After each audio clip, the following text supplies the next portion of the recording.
15º versículo, do 35 ao 41. Marcos capítulo 4. Eu quero louvar a Deus pela vida do vosso pastor Wellington. Acertei, pastor? Muito obrigado pelo convite que nos foi facultado para estarmos nessa festividade. Eu quero louvar a Deus por vossa vida, por vossa família e por esta obra que Deus colocou em vossas mãos. Eu acho que já faz alguns anos que eu ministro nessa festividade. E é muito bom retornar a este lugar pela segunda vez no templo, novo nesse templo. É a segunda vez que eu estou aqui. Para mim, é um motivo de celebração a Deus. Muito obrigado, pastor. Eu quero também, de uma forma especial, parabenizar a mocidade. Mais um ano de existência. O meu desejo é que Deus continue nos abençoando poderosamente em tudo, em nome de Jesus. Não só as vossas vidas, mas as vossas famílias também. Tá bom? Eu também louvo a Deus pela vida da liderança da mocidade. Aqueles que estão à frente dessa mocidade, que lidar com jovens não é fácil, mas é prazeroso, vale a pena. Então, eu também louvo a Deus pela vida de vocês e a todos que se encontram aqui. Cada homem, cada mulher, cada senhor, cada senhora, Deus vos abençoe. Meu presbítero, muito bom te ver. Você é uma bênção, um amigo. Deus te abençoe junto com a sua casa, toda a sua família. Pastor Ziclésio também é um amigo. Ele está todo dia azul. Está bonito, pastor, viu? Deus te abençoe, junto com a missionária Margarida, que está ali. É um casal que amamos, que respeitamos. Eu louvo a Deus por revê-los, tá bom? Em nome de Jesus. Meu pastor está aqui também na minha retaguarda. Um amigo, eu conheço de muitos anos. Também Deus te abençoe, sua casa, sua família. É muito bom revê-lo também, viu? Em nome de Cadê? Carro ali, ué. Cadê o carro? Abaixou a cabeça dele. Deus te abençoe, tá bom? Muito bom revê-lo, em nome de Jesus. Ficamos em pé todos para fazermos a leitura do texto, tá bom, gente? Eu prometo que eu não vou cansar. 9 horas eu entrego o microfone.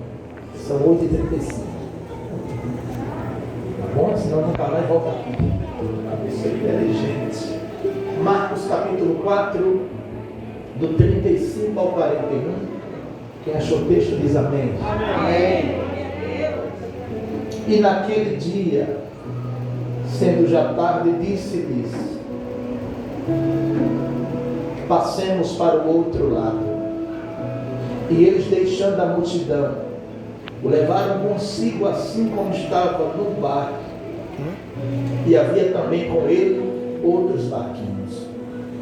Levantou-se um grande temporal de vento. Você vai filmar.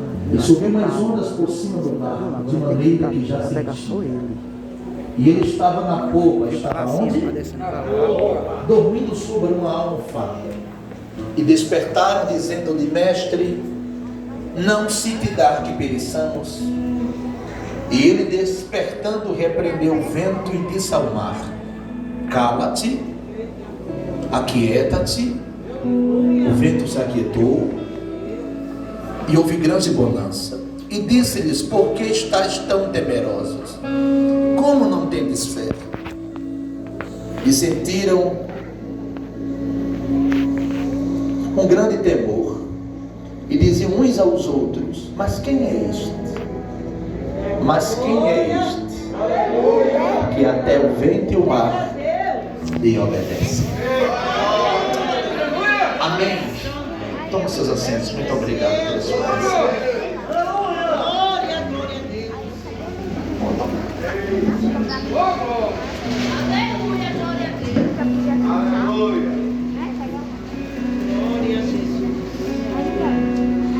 É do nosso conhecimento que Jesus foi o mestre por excelência, o maior contador de histórias do mundo. Ele usava as imagens com perícia e lançava a mão das coisas simples só para ensinar lições profundas.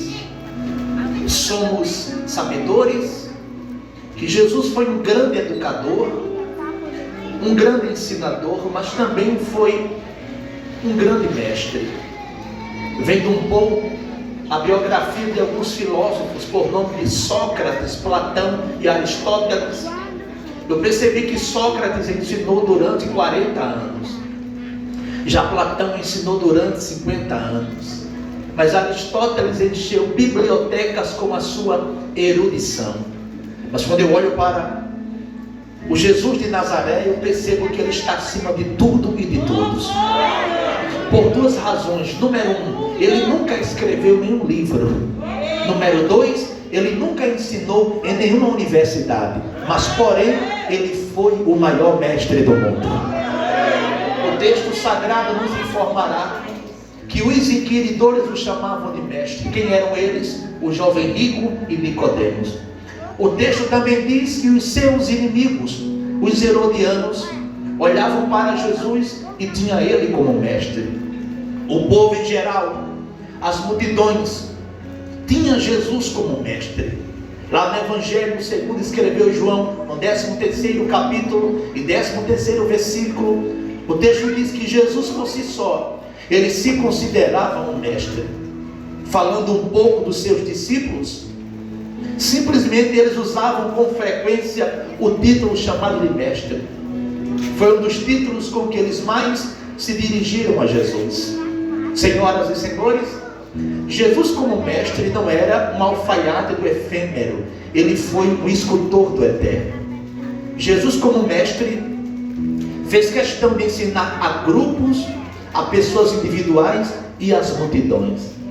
Jesus como mestre ensinou no templo, na sinagoga, nas casas, nas praças, nas montanhas, nos desertos e na beira da praia. Jesus como mestre veio para mostrar aos filósofos a suprema verdade do Evangelho. Jesus como mestre veio para vencer o orgulho romano e colocar no seu estandarte uma cruz em vez de uma águia, que era o símbolo de Roma. Jesus como mestre não exigia lugares sofisticados para ensinar.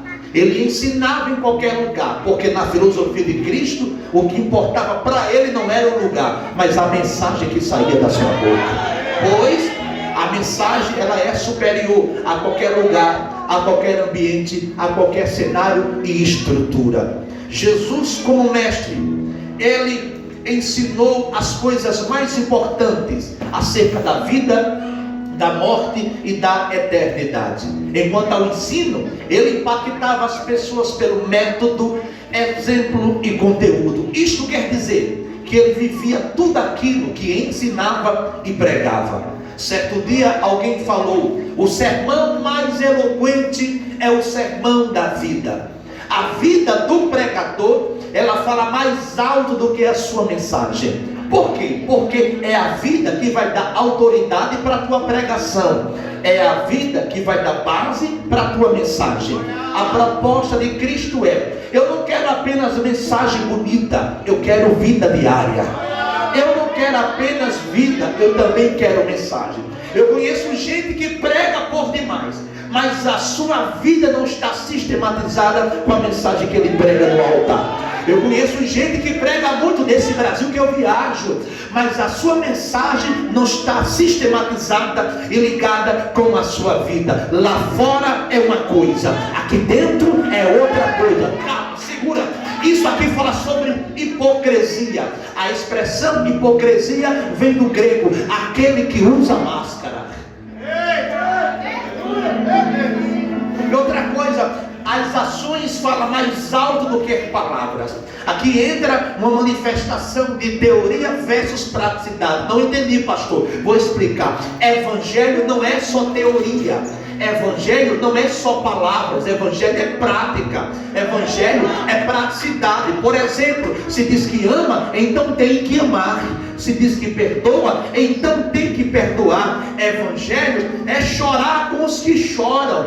Evangelho é se alegrar alegrar com os que se alegram. Evangelho é abraçar quem precisa de um abraço. Evangelho é estender a mão para quem está caído. Evangelho é compreender quem necessita de uma compreensão. Isto é evangelho. Mas se você perceber comigo, em Marcos capítulo 4, dentro do seu contexto, o texto vai dizer que nesse momento Jesus se encontra na beira do mar da Galileia, sentado no barco, ensinando por parábolas. É por isso que eu comecei a falar sobre Jesus como mestre, porque em Marcos 4 ele está sentado no barco, ensinando simultaneamente os discípulos e as multidões, usando um método chamado de parábola. No latim, a expressão parábola vem de parabole, que quer dizer a colocação de uma coisa ao lado da outra para fins de comparação. É um método muito pedagógico,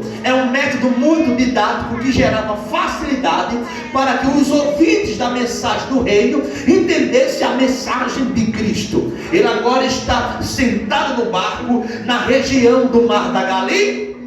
Mar da Galileia, não se esqueçam, Mar da Galileia. Esse mar, ele era um grande lago de águas doces, que mediam aproximadamente 21 quilômetros de comprimento por 14 quilômetros de largura. Acerca da profundidade desse mar, ele tinha entre 20 a 45 metros e era cercado por montanhas. O Mar da Galileia, ele era muito conhecido como o Mar de Quinerete, o Lago de Genezaré e o Mar de Tiberíades. Esse mar, ele era muito famoso por sua imensa quantidade de peixes. Segundo os pescadores daquela época, eles diziam que no Mar da Galileia existiam apenas 22 tipos de peixe. Certo dia, os rabinos chegaram a uma conclusão e disseram assim, 2 pontos: embora Deus criou 7 mares, ele escolheu justamente o Mar da Galileia para ser o seu deleite especial.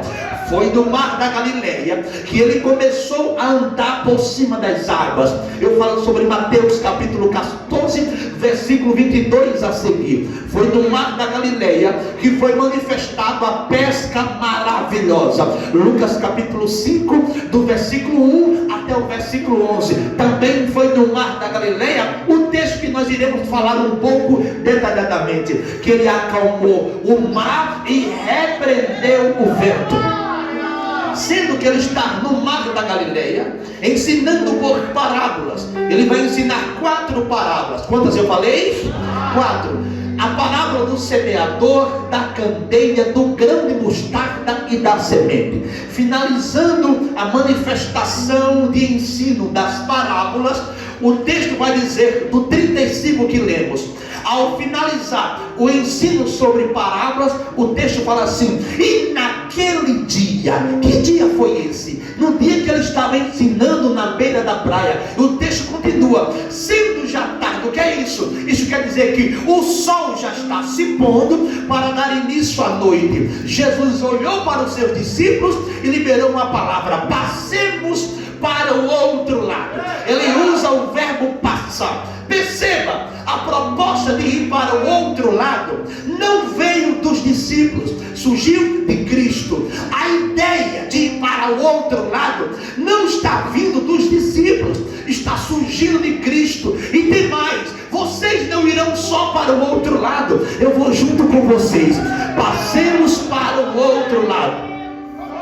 O interessante é que dentro da palavra de Deus, você só pode chegar do outro lado se você fizer 2 coisas. A primeira, o texto fala assim: e deixando a multidão. Você só chega do outro lado se você tiver a capacidade de deixar a multidão. Às vezes é necessário a presença da multidão só para ver o milagre e depois compartilhar no alto das populares. Mas também às vezes é necessário você liberar a multidão só para ficar você e ele e você e mais ninguém. Segundo, só chega do outro lado, dentro do texto, se você colocar Jesus no teu barco e levando consigo no barco. Número 1, quer chegar no outro lado? Deixa a multidão. Número 2, quer chegar no outro lado?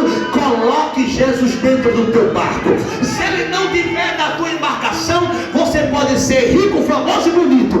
chega no outro lado. Quer chegar no outro lado? Coloca ele dentro do teu barco. Aí sim você chega no outro lado. O lindo é agora. Não é o barco que vai entrar em Jesus. É Jesus que vai entrar no barco. Esse barco é representativo. Esse barco é simbólico. Ele representa, pega quem quiser agora, tá bom? Ele representa uma área da tua vida que ele vai entrar ainda este ano. Eu vou repetir. Quando ele deseja entrar no barco, ninguém tira. Quando ele deseja entrar no barco, ninguém arranca. Então a proposta é: eu só chego no outro lado se eu deixar a multidão e colocar, segura aí, e colocar Jesus no meu barco. Porque aconteceu, ele recebeu a proposta: entra no barco. O interessante agora é que ele entra no barco, pastor Wellington, mas não pega no remo. Vou repetir: ele entra no barco, mas não pega no remo. Por quê? Porque o barco é dos discípulos, a rede é dos discípulos, o remo é dos discípulos, mas a direção do barco pertence a ele. Dá para você levantar a mão e dar pelo menos um glória para Deus? Aqui eu lembro do livro de Gênesis, no capítulo 6, versículo 9. A expressão do texto é assim, meu cantor: e Noé era justo e perfeito em suas gerações, porém Noé andava com Deus. Noé não corria, Noé andava com Deus. Em uma certa madrugada, Deus falou isso comigo. Anota que é melhor. É melhor andar junto do que correr separado. Pega essa. Porque é melhor andar junto do que correr separado. Tem muita gente correndo por aí e perdendo ministério, caráter, família, casamento, amizade, trabalho. É melhor andar e chegar do que correr e nunca pisar lá. A proposta é: e Noé andava com Deus. Na proporção que Noé, eu já estou sentindo a presença de Jesus aqui. E na proporção que Noé andou com Deus, Deus vai colocar duas coisas na mão dele. Quantas eu falei? Número 1, um projeto. O projeto é a arca. Número 2, a planta do projeto. Segundo Champlin, ele vai dizer que aquela arca tinha aproximadamente 4 andares. Noé vai ter que andar conforme a planta. A planta é o mapa. A planta é o território. O destino é a planta. Se ele andar conforme a planta, sua vida vai dar certo. Então o trabalho vai ser conforme a planta. Com certeza esse templo aqui teve uma planta. Teve ou não teve? Desenharam e disseram: vai ser dessa forma. Se vocês não andassem conforme a planta desse templo, ele não estaria dessa forma. É Noé. Noé vai ter que fazer aquela arca, aquele navio, conforme o desenho que Deus fez na planta. Mas o que me pega é agora: Deus desenha o navio, mas não desenha o leme do navio. Por quê? Porque era Deus dizendo para Noé: quem constrói a arca é você, mas quem guia ela sou eu. Então levanta a mão, dá pelo menos um grito de aleluia. Aqui fala sobre rota, caminho, trajeto, percurso e jornada. O interessante é que ele entra no barco e, em vez dele comandar aquela embarcação, o texto vai dizer que ele entra no barco, olha agora, e vai pegar um objeto chamado de almofada ou travesseiro. Sabe para quê? Ei, crente? Segundo Champlin, ele vai dizer que aquela almofada, quem usava era o piloto do barco. Ele colocava lá na proa, sentava e remava. Aí vem Jesus, pega agora essa revelação. Aí vem Jesus, entra no barco, vai na proa, pega a almofada que era do piloto e vai para a polpa. Bota na polpa e vai dormir. Quando ele se comportou dessa forma, ele estava dando a informação: quem rema aqui é você, mas até dormindo quem controla sou eu.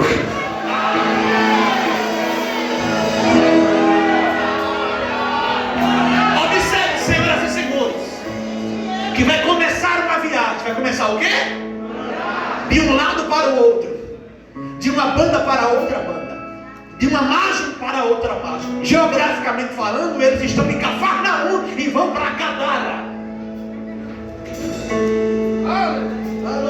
Não se esqueçam disso. A vida, segundo Romero sua Odisseia, ele vai dizer que a vida é uma viagem. John Bunyan, o escritor do livro O Peregrino, ele vai dizer: a vida do cristão é como a caminhada de um homem pelos perigos até chegar ao paraíso. Não se esqueçam que toda viagem sempre começa bem. O começo é cheio de expectativas, cheio de sonhos, entusiasmo, cheio de promessas, cheio de esperança e de diálogo. Por quê? A euforia do começo faz as pessoas falarem muito o que vão fazer no outro lado. E demais, não existe viagem sem risco, sem possibilidade de enfrentar um temporal. Mas aquela viagem estava debaixo de uma palavra que liberou: passemos para o outro lado.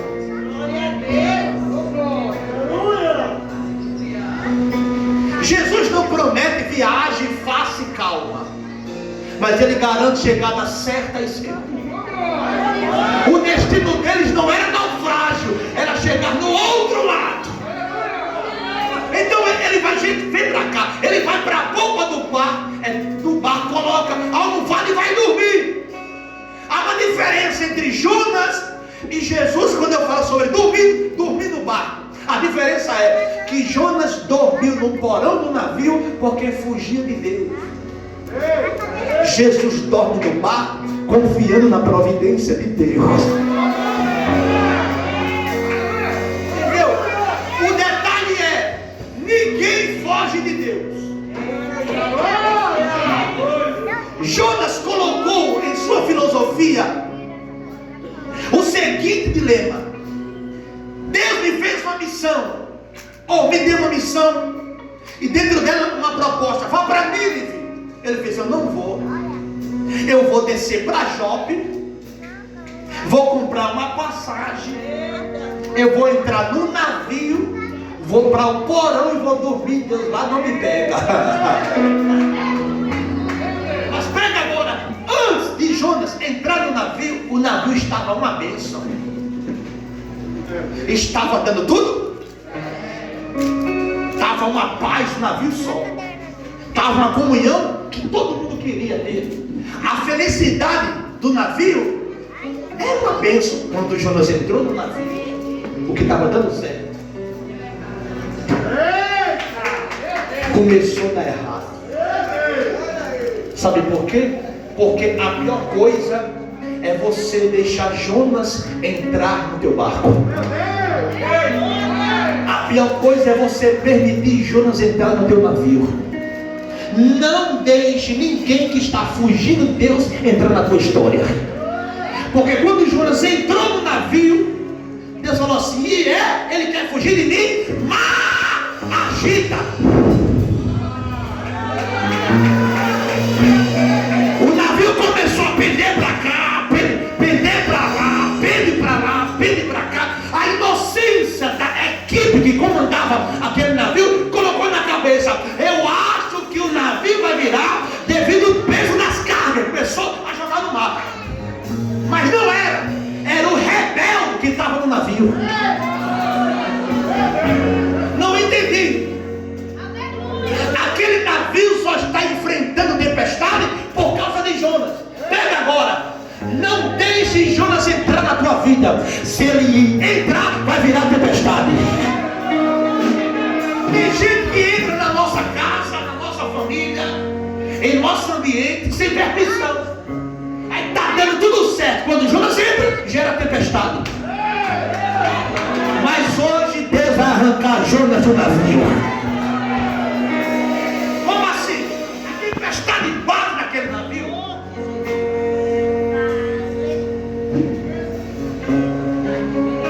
E Jonas entendeu. Ele desperta, porque alguém vai acordá-lo, ele desperta. E Jonas é muito humilde para falar assim: olha só, o problema aqui sou eu. Se vocês me jogarem no mar, foi tudo que Deus queria ouvir.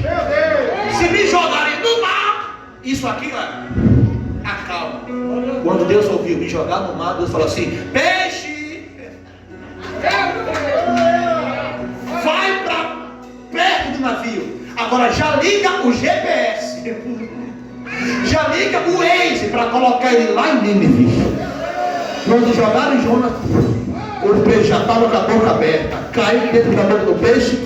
O peixe falou: tá certo, Jeová, já liguei aqui o Waze, é mínimo. Mas Jesus não, dorme no barco porque está confiando em Deus. Senhoras e senhores, lá no meio do mar, olha para cá agora, o tempo muda. Aí diz a Bíblia: e se levantou um grande temporal de vento. Pega agora, não foi o mar por si só que gerou tempestade, só gerou tempestade na região da Galileia por causa do temporal de vento. Foi o vento que agitou as águas e gerou tempestade. Não foi o mar por si só, a culpa é do vento. E diz o texto que as águas estavam entrando dentro do barco. E eles começaram a tirar. Sabe o que é isso? Eles começaram a usar os seus recursos. Mas os recursos deles eram limitados. Quanto mais eles tiravam, as águas entravam mais rápido. Porém, olha para cá. Eles perceberam: do jeito que está, não vai dar certo. O navio, ou melhor dizendo, o barco vai a pico, vai naufragar, vai afundar. Vamos despertar o mestre. Vem para cá, olha. Quando você perceber que os teus recursos acabaram, olha para a polpa do barco. Quem está lá é Jesus de Nazaré. Quando vocês perceberem que vocês já chegaram em seus limites, olha para a polpa do barco, ele está lá. Quando vocês perceberem que não tem mais estrutura, olha para a polpa do barco, ele está lá. Se vocês perceberem que não vai dar mais certo, olha para a polpa do barco, ele está lá. E eles perceberam assim, meu obreiro. Ou seja, não vai dar certo, não. Isso aqui vai afundar. Vamos despertar o mestre. Aprenda algo. Aprendemos mais nas tempestades do que na bonança. Outra coisa, a tempestade revela quem é, quem não é, quem tem, quem não tem, quem pode, quem não pode, quem faz, quem não faz. A tempestade revela quem acredita em você, quem não acredita em você. A tempestade revela quem são os teus amigos de verdade, quem não são os teus amigos. A tempestade revela quem aposta em você e quem não aposta em você. A tempestade revela quem acredita que você vai sair daquela tempestade, mas a tempestade também, ou melhor dizendo, a tempestade revela também quem não acredita que você não vai sair da tempestade. Outra coisa, a tempestade revela dois tipos de comportamento de pessoas que andam em nossa volta.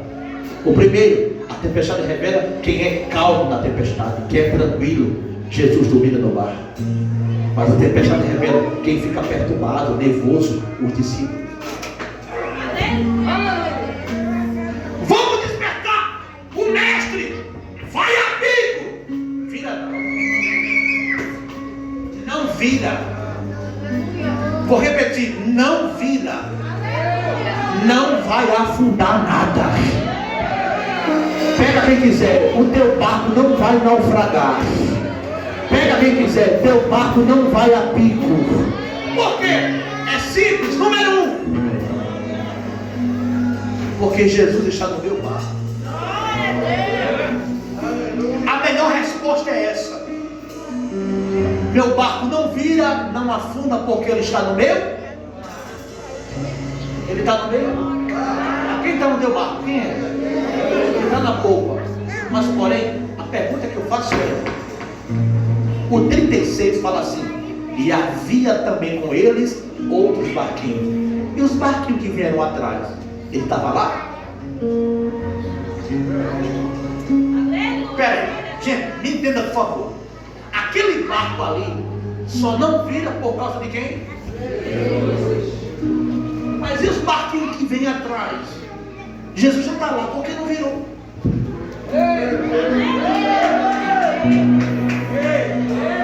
Sabe por quê? Mesmo ele não estando lá, mas ele estava guiando toda aquela embarcação. Eu não estou lá, mas eu estou guiando aquela caravana que vem atrás de mim. Meu barco não vira, segura aí. Eu lembro, sabe de quê? Eu lembro do Titanic, o escritor daquele império, o dono daquele belíssimo navio pós-moderno, ele dando uma entrevista, ele diz assim: nem Deus afunda esse navio. E de fato, quando Deus ouve o quê? Eu não afundo isso? Tá certo. Iceberg, lá na frente, eu só quero uma pontinha dele. Quando você assiste o Titanic, você só fica com a visão do romance entre Leonardo e aquela moça. Você não chora por causa do navio, é por causa do romance, que é bonito. Aí você chora. Sim ou não, gente? Gente, observe que o filme Titanic, ele só resume no casal. Fora isso, não tem outra coisa. Se Leonardo DiCaprio não tivesse lá e aquela moça, o filme era nada. O que gera riqueza no filme é o casal, a história dele. Mas porém, quem foca só no casal está perdendo o melhor do filme. Vou explicar. Por quê? Porque quando o iceberg toca no navio, que ele começa a afundar, a beleza toda não está no casal. Pega agora, a beleza está na orquestra que está tocando no navio. Por quê? Na proporção de Deus, sinta a presença de Deus aqui. Na proporção que o navio está afundando, é um desespero até do casal querendo se livrar. Mas quando eu olho para a orquestra, eles estavam tocando música baile, valsa. Quando eles perceberam que o navio estava afundando, eles mudaram o repertório e começaram a tocar Mais Perto Quero Estar. Ou seja, eu estou afundando, mas eu quero chegar perto dele. Levanta a mão para adorar esse. O lindo é aí.